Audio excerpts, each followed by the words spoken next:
Halo, selamat malam, selamat berjumpa dengan S3 Nganggur. Baiklah, kali ini kita akan berbicara tentang rasa cemas. Nah, rasa cemas tentunya semua orang pernah mengalaminya dan itu sebuah hal yang wajar.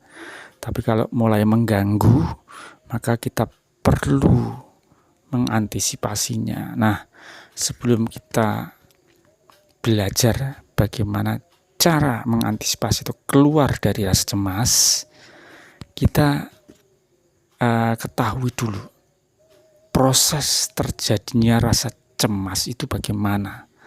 Jadi rasa cemas itu terjadi melalui serangkaian proses biologis dan psikologis di tubuh dan pikiran kita. Berikut penjelasan sederhananya, yaitu bagaimana kecemasan itu bisa muncul. Satu, ada pemicunya. Pertama, pemicunya dulu harus kita ketahui, atau ada stimulusnya. Nah, kalau misalkan kita tahu api, itu kenapa ada api? Mungkin karena ada ini dulu mowonya bahasa Jawa atau baranya. Kenapa ada bara? Karena ada api. Kecemasan sering dimulai dari suatu pemicu yang bisa berupa pikiran, ingatan, situasi atau hal yang kita anggap sebagai sebuah ancaman, begitu ya. Sehingga ini menekan kita. Misalnya situasi yang belum pernah dialami, misalnya berjalan di tengah malam yang sangat gelap, ada suara anjing menggonggong, itu membuat kita takut dan cemas karena belum pernah kita alami. Kemungkinan kalau sudah biasa, maka cemasnya akan hilang, begitu ya. Kemudian yang selanjutnya yaitu beban pekerjaan yang numpuk atau ketidakpastian tentang masa depan. Ini contoh-contohnya saja. Jadi Anda bisa memikirkan sendiri kira-kira yang biasa membuat saya cemas itu apa toh? Nah, gitu. Mungkin situasi yang tidak Anda sukai, misalkan berkumpul di sebuah tempat yang ternyata banyak tetangganya yang ngomongin Anda terus Anda dengar, misalkan, atau situasi yang membuat Anda tidak nyaman dalam suatu perkumpulan karena berkumpul dengan orang-orang yang membuli Anda dan seterusnya dan seterusnya. Nah, kemudian setelah ada pemicu itu apa? Tubuh itu akan menginterpretasi. Jadi diri kita akan menginterpretasi atau mempersepsikan sebagai ancaman. Nah, ini penting sekali. Kan boleh jadi Anda misalkan ya berkumpul di sebuah komunitas sama tetangga, misalkan bantu, kemudian tetangga Anda itu sering ngomong ke Anda yang tidak enak gitu menurut Anda, terus Anda mempersepsikan sebagai sebuah paling gurguyon biasa baik. Nah, itu tidak terjadi ancaman. Jadi ancaman kalau misalkan perkataannya tadi seperti ini itu menghina saya sekali.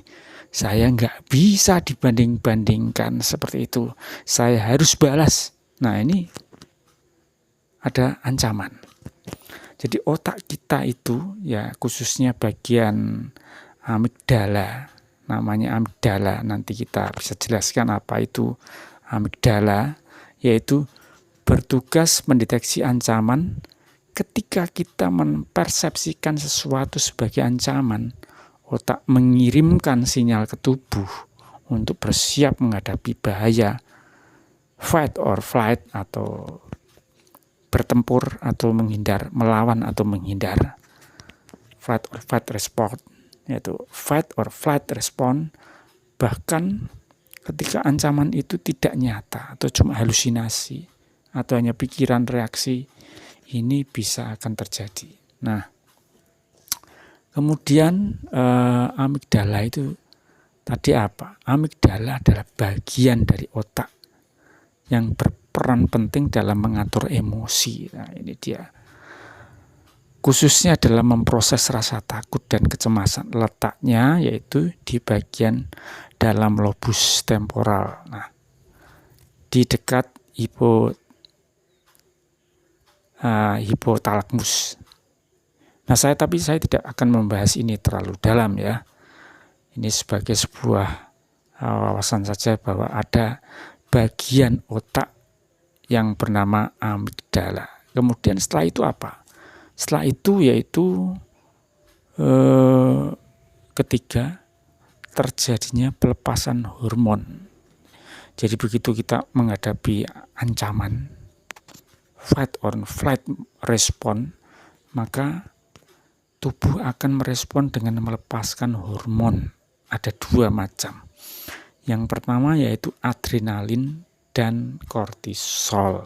Nah, kalau ditanyakan, lah itu kan biasa. Iya, itu biasa. Misalkan saat kita berolahraga ekstrim, panjat tebing di ketinggian, kemudian terjun payung di ketinggian, kemudian naik yang naik turun roller coaster itu ya, biasa. Ini memang biasa.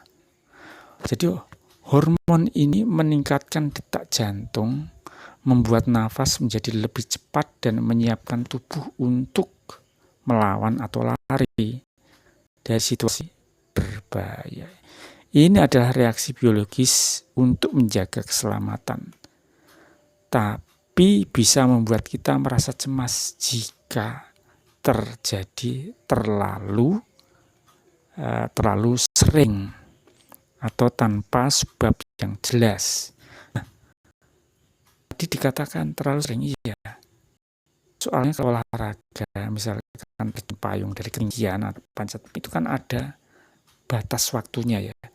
Habis kita lewat itu ya plong gitu. Tetapi masalahnya kalau menghadapi tetangga yang sok toksik itu, tetangga dekat sama kita, lihat wajahnya, itu lihat teringat perkataannya terus-menerus mengganti, itu masalah tersendiri bagi kita. Nah, setelah tubuh melepaskan hormon kortisol dan adrenalin tadi, apa selanjutnya?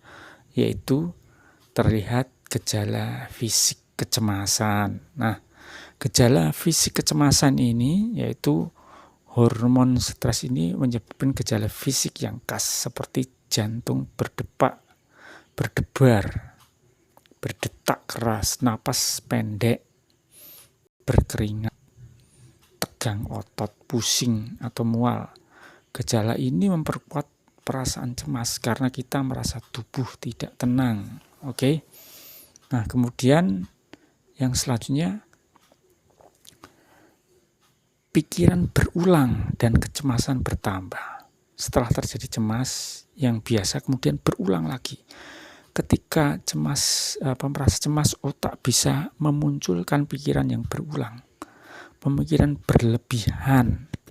Maka tahap selanjutnya terjadi overthinking terhadap hal-hal pikiran negatif tadi. Pikiran-pikiran ini seperti bagaimana jika terjadi hal buruk, atau apakah saya bisa menghadapinya. Seringkali membuat kecemasan semakin parah. Nah, kemudian terjadi akhirnya lingkaran kecemasan. Semakin kita merasa cemas, semakin kita sering mencari tanda-tanda bahaya bahkan di lingkungan yang aman. Ini membuat tubuh kita terus-menerus dalam mode siaga, capek akhirnya. Sehingga cemas semakin sulit dikendalikan. Yang ketujuh yaitu pengaruh lingkungan dan kebiasaan. Nah, jadi Selain proses biologis dan psikologis, kecemasan juga dipengaruhi oleh lingkungan sekitar dan kebiasaan sehari-hari, misalkan kurang tidur, terlalu banyak konsumsi kafein, tidak beristirahat ya secara baik, sering begadang misalkan. Nah, lalu bagaimana cara menghadapi semua itu atau cara melakukan supaya kita terhindar dari kecemasan yang berlebihan? Ingat, cemas itu sesuatu yang biasa, tetapi harus kita manajemen supaya terjadinya itu tidak sering, atau kalau terjadi ya jangan lama-lama.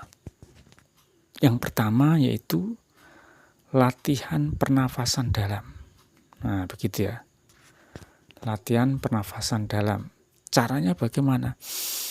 Tarik nafas dalam selama 4 hitungan atau 4 detik, tahan selama 4 detik. Ya. Kemudian hembuskan perlahan-lahan selama 4 detik. Lakukan beberapa kali hingga merasa lebih tenang. Ya, teknik pernapasan ini membantu menenangkan sistem saraf.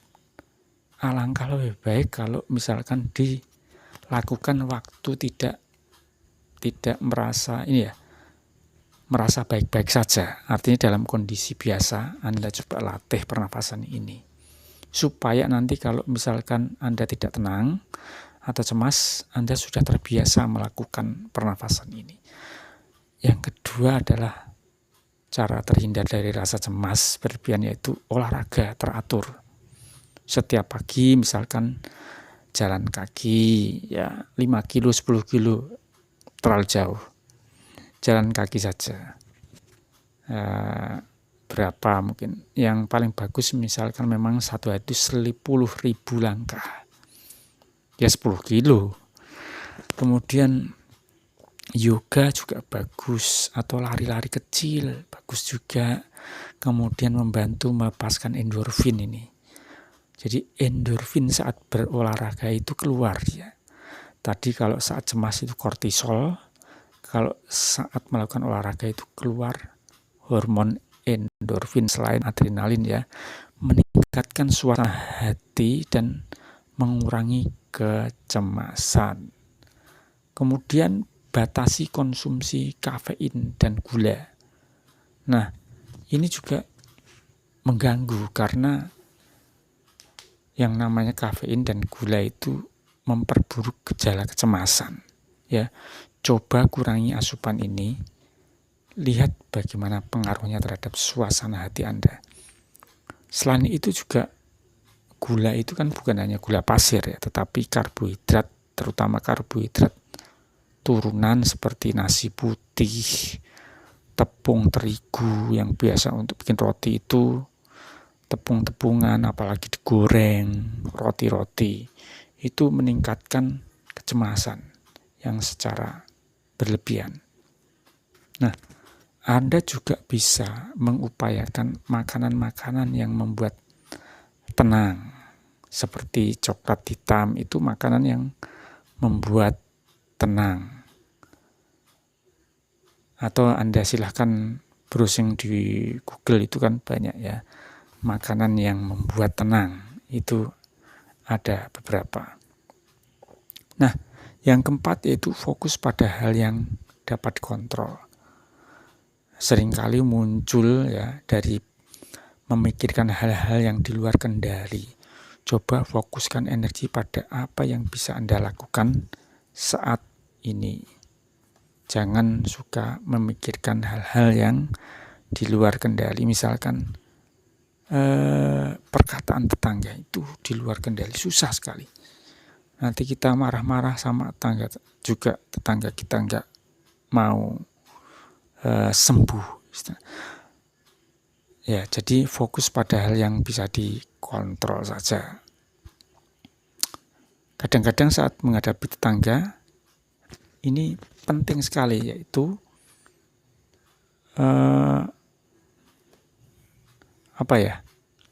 Misalkan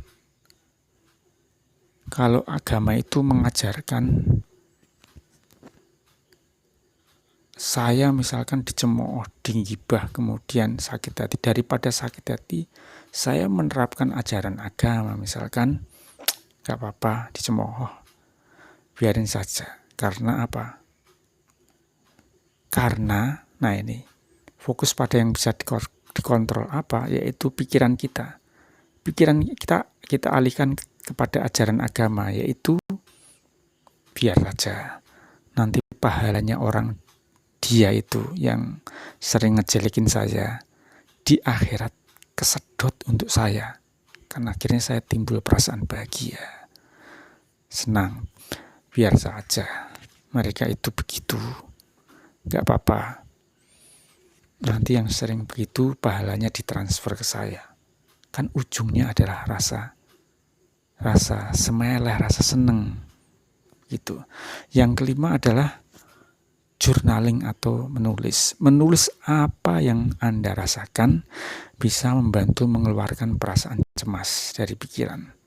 Ini juga membantu Anda menemukan pola pemikiran yang bisa diubah. Sebenarnya bukan hanya berolahraga ya, atau journaling atau menulis, tapi melakukan hobi-hobi yang Anda sukai itu bisa mengalihkan pemikiran yang negatif. Misalkan hobi memancing, kemudian hobi bermain musik, kemudian hobi misalkan berolahraga, hobi apapun itu yang positif ya, itu bisa mengalihkan rasa cemas. Kemudian mindfulness atau meditasi ya. Mindfulness dan meditasi ini atau meditasi juga atau ya bisa pilih salah satu, itu membantu Anda belajar hidup di saat ini tanpa terlalu memikirkan masa lalu atau masa depan yang mungkin memicu kecemasan. Jadi misalkan masa depan Anda sampai sekarang belum jadi YouTuber sukses, kemudian belum punya pekerjaan sukses, gimana nanti masa tua saya, siapa yang akan mengurusi, kemudian siapa yang akan saya minta uang, dan seterusnya. Itu bisa membuat Anda cemas. Yang ketujuh yaitu berbicara dengan teman atau keluarga. Nah, terkadang berbicara dengan seorang yang dipercaya bisa meringankan beban dan memberikan perspektif atau wawasan baru atau masukan baru.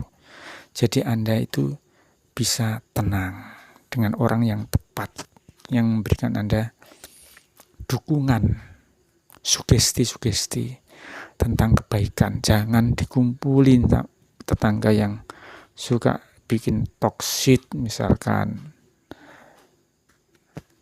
Toksik artinya memberikan racun bagi Anda.